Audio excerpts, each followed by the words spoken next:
Cream, மைதான்னு எதுவுமே சேர்க்காம, sweet corn, mushroom வச்சு ஒரு ஒயிட் சாஸ் பாஸ்தா வாங்க எப்படி செய்யலான்னு பார்க்கலாம். 1/2 லிட்டர் பாலை வந்து நல்லா சுண்ட காய்ச்சி எடுத்துக்கோங்க. அதில் வந்து பாதி வெங்காயம் கட் பண்ணி சேர்த்துட்டு, ஒரு பிரியாணி இலைய சேர்த்து சுற்றிட்டு, 3 பக்கம் கிராம்ப குத்தி நல்லா பாலில் போட்டு சுண்ட காய்ச்சி எடுத்துக்கோங்க. 1/2 லிட்டர் தண்ணி வச்சு 100 கிராம் பாஸ்தாவை சேர்த்து உப்பும் எண்ணெயும் சேர்த்து நல்லா கொதிக்க விட்டுருங்க. மேலே ஒரு இட்லி தட்டு வச்சு ஸ்வீட் கார்ன் சேர்த்து நல்லா 10 நிமிஷம் ஸ்டீம் பண்ணி எடுத்துக்கிட்டேன். ஒரு பேனில் பட்டர் சேர்த்துட்டு, துருவின இஞ்சி, பூண்டு சேர்த்துட்டு, இஞ்சி பூண்டோட ஸ்மெல்லாம் நல்லா போனோன்னே வெங்காயத்தை போட்டு நல்லா வதக்கிட்டு, வெங்காயம் ஓரளவுக்கு வதங்கினோன்னே பாதியாக கட் பண்ணி வச்சுருக்க மஷ்ரூமை சேர்த்துட்டு, உப்பு சேர்த்து நல்லா சுருள வதக்கி எடுத்துக்கோங்க.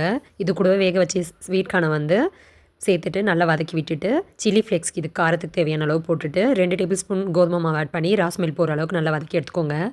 கொதிக்க வச்சுருக்க பாலை இதோட சேர்த்துட்டு நல்லா மிக்ஸ் பண்ணி விட்டுட்டு, பால் கொதிக்க ஆரம்பித்தோடனே வேக வச்சுருக்க பாஸ்தாவை தண்ணி வடிச்சிட்டு இதில் சேர்த்துட்டு, கூடவே வந்து 1/4 ஸ்பூன் ஜீரக பொடி சேர்த்துட்டு, ஒரு பிஞ்ச் வந்து கார்லிக் பவுடர் சேர்த்துருக்கேன். ஆனியன் பவுடர் வேணுனாலும் சேர்த்துக்கலாம் நீங்கள். இது ஆப்ஷனல் தான், வேணும்னா சேர்த்துக்கோங்க. நல்லா மிக்ஸ் பண்ணி விட்டுட்டு, பாஸ்தா ஓரளவுக்கு நல்லா ஜெல்லானோடனே இதில் வந்து மிக்சட் ஹர்ப்ஸ் 2 டேபிள் ஸ்பூன் சேர்த்துருக்கேன். நான் 1 டேபிள் ஸ்பூன் சில்லி ஃப்ளேக்ஸும் துருவி வச்சுருக்க சீஸையும் சேர்த்துட்டு நல்லா மிக்ஸ் பண்ணி விட்டுக்கோங்க.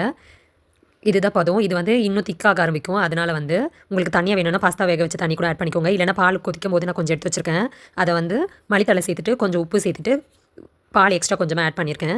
இது லாஸ்ட்டாக வந்து பால் ஆட் பண்ணுறது ஆப்ஷனல் தான், வேணும்னா சேர்த்துக்கோங்க. லாஸ்ட்டாக பெப்பர் பவுடர் கொஞ்சமாக சேர்த்துட்டு நல்லா மிக்ஸ் பண்ணிவிட்டு ஸ்டவ் ஆஃப் பண்ணிடுங்க. டேஸ்ட் ரொம்பவே நல்லாயிருக்கும். மறக்காமல் ட்ரை பண்ணுங்கள். வீடியோ பிடிச்சிருந்தா சேனலில் சப்ஸ்கிரைப் பண்ணிக்கோங்க. தேங்க்ஸ் ஃபார் த வாட்சிங்.